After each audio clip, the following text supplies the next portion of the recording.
తెలంగాణ రైతాంగ సాయుధ పోరాట వారోత్సవాల సందర్భంగా హుస్నాబాదు కేంద్రంలో పట్టణంలో గల అనబేరి ప్రభాకర్ రావు గారి విగ్రహానికి పూలమాల వేసి నివాళులు అర్పించడం జరిగింది. ప్రధానంగా ఆనాడు సాగినటువంటి తెలంగాణ రైతాంగ సాయుధ పోరాటం భూమి కోసం, భుక్తి కోసం, వెట్టి చాకిరి విముక్తి కోసం, పీడిత ప్రజల్ని విముక్తి చేసేదాని కోసం జరిగినటువంటి పోరాటం. ఆ పోరాటంలో తెలంగాణలో మొత్తంగా కూడా నైజాం, రజాకారులు, అట్లాగే భూస్వాములు, జాగీర్దారులు, జమీందారులు ఇక్కడ ఉన్నటువంటి ప్రజలందరినీ పట్టి పీడిస్తున్నటువంటి సందర్భంలో వాళ్ళకి విముక్తి కల్పించాలనేటువంటి దాని మీద పెద్ద ఎత్తున పోరాటం సాగినటువంటి పోరాటం తెలంగాణ రైతాంగ సాయుధ పోరాటం. ఆ పోరాట ఫలితంగా తెలంగాణలో 10 లక్షల ఎకరాల భూములు పంచారు. ఆ పోరాటంలో ఎర్ర జెండా బిడ్డలు, కమ్యూనిస్టు వారసులు 4500 మంది రక్తతర్పణం చేసి ప్రజలకు విముక్తి కల్పించినటువంటి గొప్ప చరిత్ర కలిగినటువంటి, ప్రపంచంలోనే సువర్ణ అక్షరాలతోటి లిఖించబడినటువంటి పోరాటం ఈ తెలంగాణ రైతాంగ సాయుధ పోరాటం. కానీ ఈ పోరాటాన్ని ఈనాడు మతోన్మాద శక్తులు, అట్లాగే కేంద్రంలో ఉన్నటువంటి బీజేపీ ఈ చరిత్రను వర్గీకరించే విధంగా ప్రయత్నం చేస్తున్నటువంటి పరిస్థితి ఉన్నది. ఇది కుల మతాలకు అతీతంగా సాగినటువంటి వర్గ పోరాటం.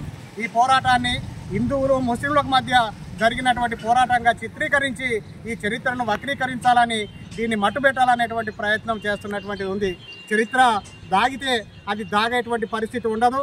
ఆనాడు సాగినటువంటి ఏదైతే పోరాటం ఉందో ఈ వర్గ పోరాటం నేటికి ఆనాడు ఏదైతే కలలు కన్నారో వాటికి సంబంధించినటువంటి ఆశయాలు ఇంకా మిగిలే ఉన్నాయి. అవి నెరవేరలేదు.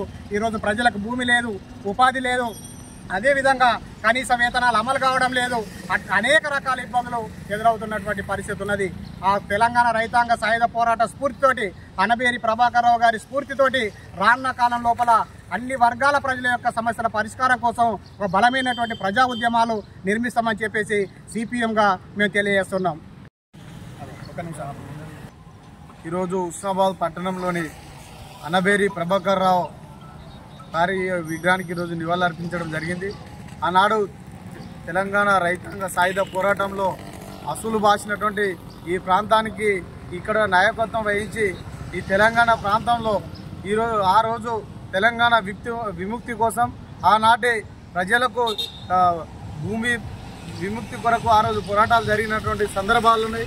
కానీ ఈరోజు బీజేపీ దాన్ని వక్రీకరించి ఈరోజు అదేదో కులాల మధ్య జరిగినట్టు దాన్ని చిత్రీకరించేటువంటి పరిస్థితి ఈరోజు నెలకొన్నటువంటి పరిస్థితి ఉన్నది. కానీ చరిత్ర ఎప్పటికీ మనం జరగదు.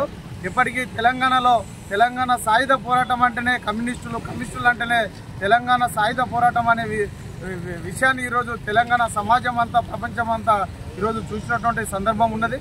కాబట్టి ఇప్పటికైనా బీజేపీ వాళ్ళు బుద్ధి మానుకొని ఈరోజు తెలంగాణ రైతాంగ సాయుధ పోరాట చరిత్రను ఈరోజు వేరే రకంగా చిత్రీకరించేటువంటి బుద్ధిని మానుకోవాలని చెప్పేసి ఈ సందర్భంగా హెచ్చరిస్తాము.